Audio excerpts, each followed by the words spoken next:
Hello, this is the Change Chains. Tonight, I'm talking about heroes and not heroes. I'm talking about Anthony Bass, the relief pitcher for the Toronto Blue Jays. I don't know if anybody's heard. I don't know if everybody's heard. He had something to say in support of, on Twitter, he supported the Target boycott of the Pride display or whatever it was. He got a bunch of backlash from the higher ups, the Pride community, the LGBTQ community, the people of Toronto, I guess. And he came out with a video. This video I'm going to play for you. You're going to have to sit through it too. It's more or less him bending the knee and saying, sorry. I love everybody. Everybody's great. I have no backbone. Everybody's great. That's more or less what I hear. But I got hearing problems because loud music and loud headphones and construction, diesel vehicles and lawnmowers and, you know, being older than I was yesterday. All right. Well, I'll stop running my jibs and let you hear him run his jibs. And it's pretty exciting watching him bend the knee. I recognized yesterday I made a post that was hurtful to the Pride community, which includes friends of mine and close family members of mine, and I'm truly sorry for that. I just spoke with my teammates and shared with them my actions yesterday. I apologized with them, and as of right now, I'm using the Blue Jays resources to better educate myself, to make better decisions moving forward. The ballpark is for everybody. We include all fans at the ballpark, and we want to welcome everybody. That's all I have to say. So he's going to take full advantage of the Blue Jays resources. What does that mean? To better educate himself. What does that mean? Anthony, you did bad. Don't ever do it again. Look, bow down whenever we tell you to, and you can relieve pitch again next week. I don't get the re-education thing. Like, what does that mean, dude? It's a little silly, if you ask me.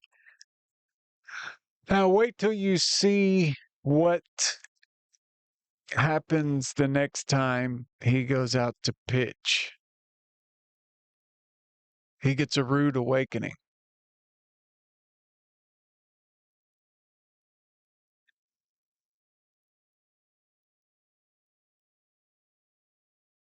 Blue Jays.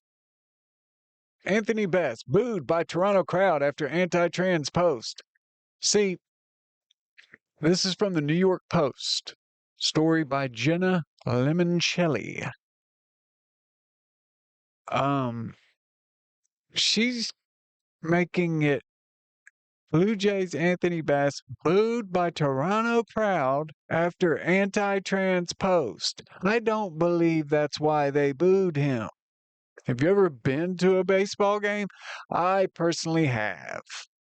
And guess what they are?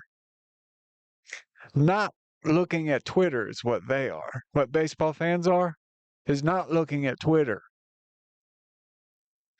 Him, what got the press was his apology.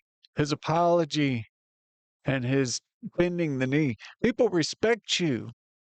No matter where you lay in the debate, people will respect you if you stand with a backbone. If you tell them where you stand, people will respect you. You can't claim to be a Christian and then back down on an issue such as this. I mean, I guess Jesus will forgive you. There's that, Peter with the denouncing him 3 times, and Judas with his 30 pieces of silver.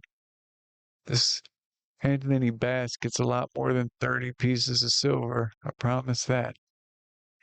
It's never a good look when the home crowd turns on one of its players. Toronto Blue Jays reliever Anthony Bass was greeted with a deafening boos at Rogers Center on Wednesday, 2 days after he endorsed what appeared to be an anti-LGBTQ plus video on his Instagram story. Okay, it was Instagram, not Twitter. My fault.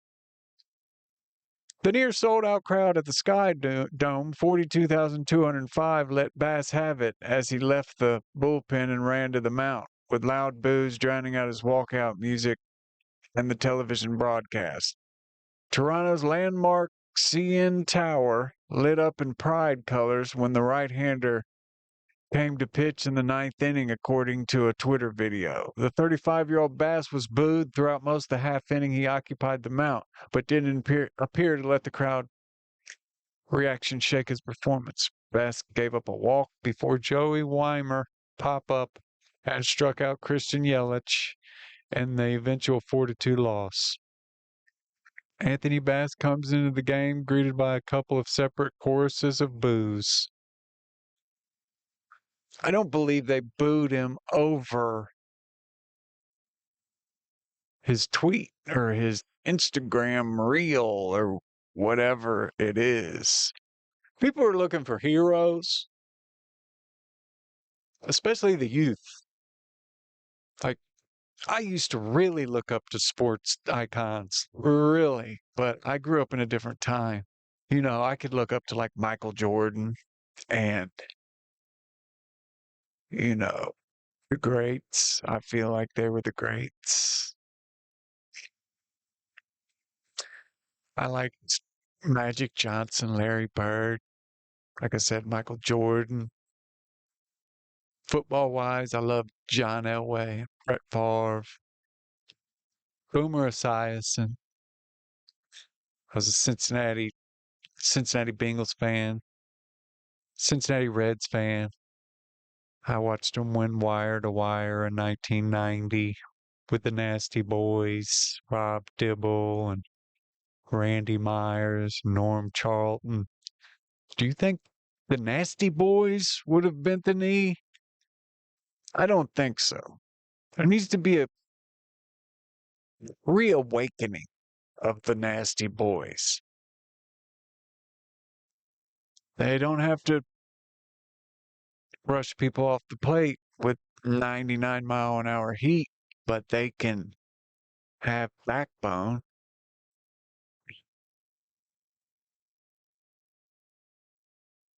Sports have been taken over. They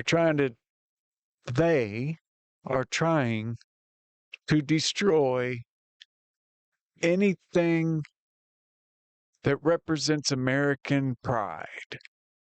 All of the major sports, to me, there's 3: baseball, football, basketball. Those are the only 3 sports. The taking a knee thing with Colin Kaepernick, that lost me from the NFL. The NBA is, I don't know. I believe that they're just too in bed with the CCP. And Major League Baseball was, I thought, like the last bastion of hope. But it appears to be they're slowly going to the dark side. I'll still continue to complain, but what I'm going to do is educate some people on some heroes. People that were willing to give it all for the country because they knew the chance of greatness we had here in America. People are forgetting that. People have forgotten that. They come here and then they complain about what's here. Some people say love it or leave it. Some people say that. I'm not saying that. Of course, I'm not saying that. But some people do say that. Love it or bye. Bye-bye. This is the change. And I am the solitary teammate. Thank you.